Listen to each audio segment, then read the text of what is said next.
नमस्कार। मौसम स्टेशन में आपका स्वागत है। इस बुलेटिन में हम आपको बताएंगे कि देश भर में किस तरीके का मौसम रहने जा रहा है। आइए सबसे पहले नजर डालते हैं सैटेलाइट इमेजरी पर।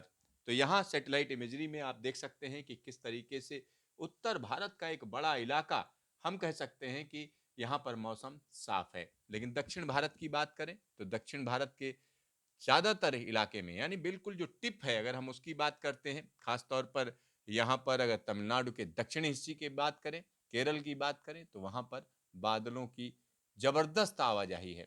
साथ ही साथ वेस्टर्न घाट के एक बड़े इलाके में बादलों की आवाजाही है और आंध्र प्रदेश में रह कर बादलों का आना-जाना लगा हुआ है। तो ये स्थिति देश भर के अलग-अलग इलाकों की है और यहाँ पर आने वाले दिनों में क्या होने जा रहा है, उसके बारे में अगर हम देखना चाहें तो हमको न्यूमेरिकल वेदर प्रेडिक्शन में देखना होगा। तो आइए न्यूमेरिकल वेदर प्रेडिक्शन में देखते हैं कि क्या स्थिति है। तो न्यूमेरिकल वेदर प्रेडिक्शन में अगर आप देखेंगे तो इस समय साफ-साफ नजर आ रहा है कि दक्षिण भारत में रह कर बारिश होती रहेगी। चाहे वो आंध्र प्रदेश हो या वेस्टर्न घाट के इलाके हों या हम कह सकते हैं तमिलनाडु हो या कर्नाटक के इलाके, इन सभी जगहों पर रह कर रुक-रुक कर बारिश होती रहेगी। और उत्तर भारत की बात करें तो यहाँ आप देख सकते हैं नॉर्थ वेस्टर्ली विंड एक बड़े इलाके को प्रभावित कर रही है, लेकिन मौसम साफ है। यानी रात के तापमान में गिरावट देखी जाएगी, दिन में अच्छी धूप देखी जाएगी। 25 तारीख की बात करें, यानी आने वाले दिनों की बात करते हैं, तो यहाँ आप देख सकते हैं कमजोर वेस्टर्न डिस्टर्बेंस है लद्दाख के इलाके में। और उत्तर भारत के बाकी इलाकों की बात करें तो तेज हवाओं के साथ यहाँ पर ठंड बढ़ती चली जाएगी, यानी एक बड़े इलाके में ठंड बढ़ती चली जाएगी। दक्षिण भारत में खास तौर पर अगर हम तमिलनाडु की बात करें तो तमिलनाडु में बारिश तेज हो जाएगी। तमिलनाडु का जो इलाका है वहाँ पर बारिश का सिलसिला तेजी से होगा। 26 तारीख की बात करें तो हम कह सकते हैं चेन्नई और आसपास के इलाकों में भारी से बहुत भारी बारिश होने का अनुमान है, यानी तमिलनाडु में झमाझम बारिश का सिलसिला जारी रहेगा और कमजोर वेस्टर्न डिस्टर्बेंस का असर लद्दाख के इलाके में देखा जाएगा। लेकिन मैदानी इलाकों की अगर हम बात करें तो यहाँ पर तापमान में गिरावट का दौर जारी रहेगा। और 27 तारीख की बात करते हैं तो 27 तारीख को आप देख सकते हैं कि किस तरीके की स्थिति है।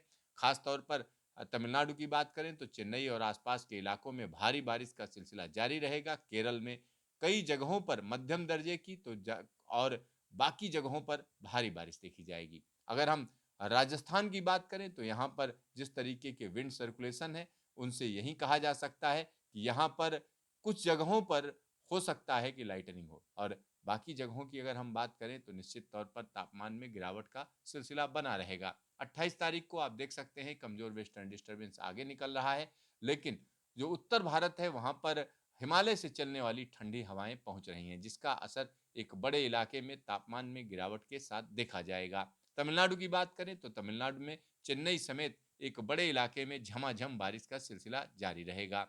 29 तारीख की बात करें तो यहाँ पर आप देख सकते हैं कि किस तरीके से उत्तर भारत में नॉर्थ वेस्टर्ली विंड जबरदस्त तरीके से प्रिवेल करेंगी, जिसकी वजह से दिन में अच्छी धूप खिलेगी लेकिन रात में तापमान में गिरावट का दौर बना रहेगा।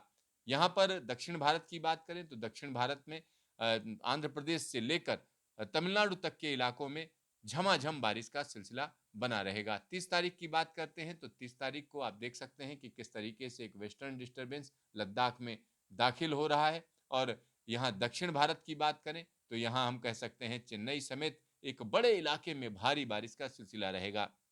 साथ ही साथ 30 तारीख को एक और बड़ा डेवलपमेंट हो रहा है। वो डेवलपमेंट ये हो रहा है कि अंडमान सागर में एक वेदर सिस्टम यहाँ पर बन जाएगा, जिसकी वजह से अंडमान और आसपास के इलाकों में मौसम बदल जाएगा और ये वेदर सिस्टम एक साइक्लोन में तब्दील होने की कुवत रखता है। इस पर मौसम वैज्ञानिक नजर रखे हुए हैं। 1 तारीख की बात करें यानी 1 दिसंबर की, तो यहाँ पर जो कमजोर वेस्टर्न डिस्टर्बेंस है वो लद्दाख के साथ साथ जम्मू कश्मीर के इलाकों में भी हम कह सकते हैं बर्फबारी देगा। लेकिन दक्षिण भारत में देखें तो दक्षिण भारत में गोवा से लेकर मुंबई तक के इलाकों में कई जगहों पर मध्यम दर्जे की बारिश तो कई जगहों पर भारी बारिश देखी जाएगी।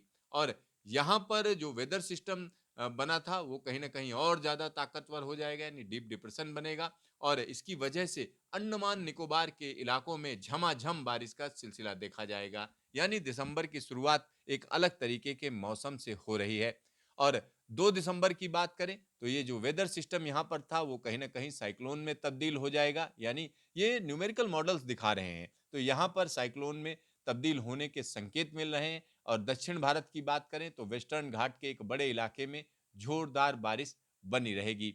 और यहाँ पर अगर हम 3 तारीख की बात करें, 3 दिसंबर की बात करें तो ये जो साइक्लोन है वो कहीं न कहीं हम कह सकते हैं कि पश्चिम बंगाल की तरफ रुख करेगा, ऐसा ये न्यूमेरिकल मॉडल्स दिखा रहे हैं, लेकिन इसमें तब्दीली होने की पूरी संभावना है। दक्षिण भारत में बारिश का सिलसिला जारी रहेगा, लेकिन उत्तर भारत में कड़ाके की ठंड का दौर शुरू हो जाएगा।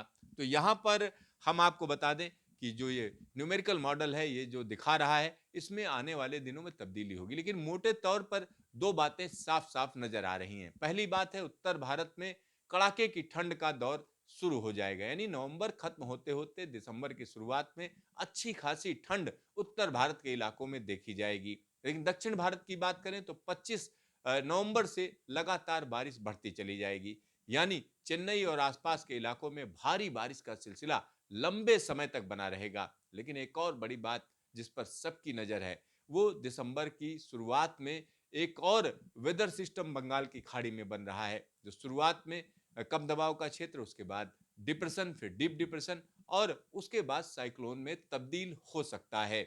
ये अभी शुरुआती रुझान है। आने वाले दिनों में इसके बारे में निश्चित जानकारी मौसम विभाग देने की कोशिश करेगा।